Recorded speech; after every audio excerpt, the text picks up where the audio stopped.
एक हमारी और एक उनकी, मुल्क में है आवाज़ें दो, अब आप पे है कौन सी आवाज़ सुनो। कल हिसार ITI चौक पे एक मस्जिद है जिसका नाम है मदीना मस्जिद।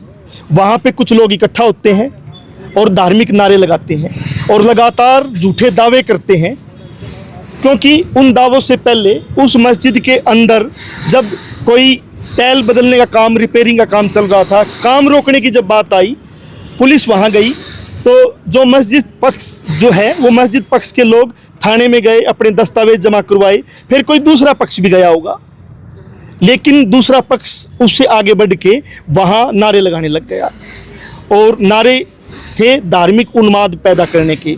आज उस धार्मिक उन्माद पैदा करने के खिलाफ शहर के अमन पसंद लोग, जो अलग अलग धर्मों के लोग हैं, सभी धर्मों के लोग हैं, यहाँ ईसाई है, यहाँ सिख है, यहाँ जैन है, यहाँ हिंदू है, यहाँ मुस्लिम है, सभी लोग आए हैं। और ये पहली बार नहीं आए हैं, ये लगातार आते रहे हैं अमन के लिए और नफरत के खिलाफ, क्योंकि कुछ लोग लगातार इस हिसार शहर में नफरत फैलाना चाहते हैं, धार्मिक नफरत। और उन नफरत के लिए वो लगातार यहाँ अलग अलग जगह पे, कभी मूंगफली बेचने वाले को, कभी कुर्सी बेचने वाले को, कभी आपने देखा होगा कैंप चौक पे एक व्यक्ति नॉनवेज की दुकान खोले हुए था, उसको की पिटाई की गई, जय श्री राम के नारे बुलवाए गए और बाद में पुलिस ने उस आरोपी को, उस गुंडे को जेल में भेजा था। और जेल में कब भेजा था? यही वो लोग थे इंसानियत ग्रुप के, यही लोग थे अलग अलग धर्मों के, जिन्होंने उस दुकानदार के पक्ष में आवाज़ उठाई थी और उस गुंडे को जेल में भिजवाने का काम किया था। आज एक बार फिर इकट्ठा हुए हैं, SP से मिले हैं, SP ने बड़ी गंभीरता से बातचीत सुनी है और सुनने के बाद SP ने आश्वासन दिया है ऐसे धार्मिक उन्मादी लोगों के खिलाफ कार्रवाई करने का।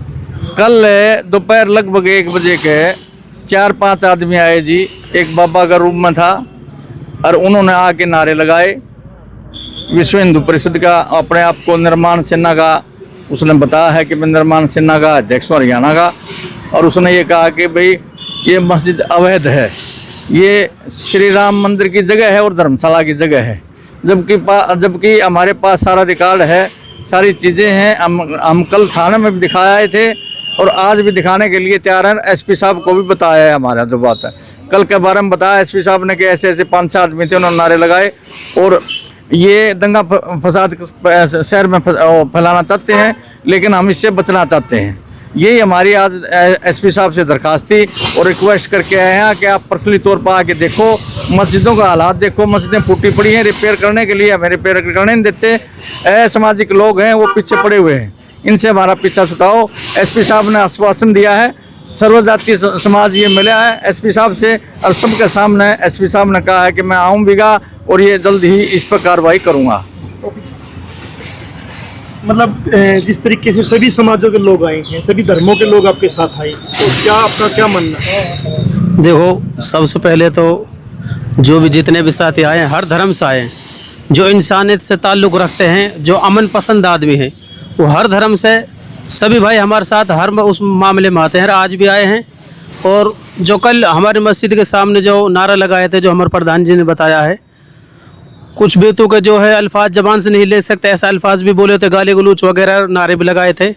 वो लोग जो है अपने हिसार ज़िले का, हरियाणा का माहौल ख़राब करना चाहते हैं, लेकिन हम ऐसा नहीं होने देंगे, क्योंकि कुछ बदमाश लोग हैं तो समझदार लोग भी होते हैं जो आज हमारे साथ खड़े हैं। इसलिए हम आज जो है SP साहब से मिले थे, उस सिलसिले में जितने भी मौजूद आदमी हैं तो SP साहब ने हमें आश्वासन दिया, SP साहब वहाँ सेम जाएंगे भी और कार्रवाई भी होगी। तो प्रशांत से एक बार जानना चाहिए, प्रशांत आज आप मिले हो, अलग अलग धर्मों के, सभी धर्मों के लोग हो, और SP साहब ने क्या कहा है और क्या संदेश इस बारे में देना चाहोगे? देखो, आज जो इंसानियत ग्रुप के जो लोग हैं उसमें मुस्लिम भी थे, हिंदू भी थे, ईसाई भी थे और सरदार सिख भी थे। ये तो क्लियर है कि सारे समाज के लोग नहीं चाहते कि इस तरह की घटनाएं हों। अब देखना है कि कौन चाहते हैं कि इस तरह की घटनाएं हों। ये मामले सारे राजनीतिक हैं, ये लोग किसी से धर्म से संबंधित नहीं है। ये जो लड़का है रविंद्र, जो अपने आप को बाबा कृष्णनाथ बोलता है, ये पहली बार ऐसा नहीं कर रहा है। ये जब चर्च के सामने घटना हुई थी तब भी ये आदमी शामिल था। उससे पहले भी जब एक बार किसी मूंगफली वाले को धमका रहे थे कि तुम बाहर से हो, तुम बिहार से हो, तुम कहीं और से हो, तो उस मामलों में भी ये लोग शामिल थे। तो देखना ये है कि लाहौरिया चौक मस्जिद में विवाद किया, जो सफाई कर रहे थे पीछे, उसकी हमने कंप्लेंट की, उस पर पूरी इंक्वायरी हो चुकी है। SP साहब के साथ मिलकर मैं लगातार काम कर रहा हूँ उस चीज़ पे। तो ये देखने में आया कि उस मस्जिद पे कभी कोई विवाद नहीं रहा।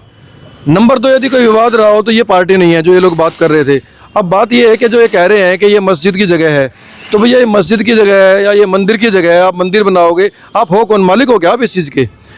यदि आप मालिक भी हो तो क्या आप सड़क पे जाके बयानबाजी करोगे, भाषणबाजी दोगे, समाज में नफरत फैलाओगे? तो एसपी साहब से इसीलिए मिले थे कि ना तो ये ओनर है, ओनर कौन है कि हुड्डा ने एक्वायर की थी, वक्फ बोर्ड की ज़मीन है, वो दोनों आपस में बात करें ये कौन है, और यदि कोई है तो ये वक्फ बोर्ड में जाएं या फिर हुड्डा ऑफिस में जाएं या फिर कोर्ट में जाएं, पुलिस में जाएं। सड़क पे बयानबाजी करने का साफ तौर से एक ही मकसद है इनका कि समाज के अंदर जहर फैलाना।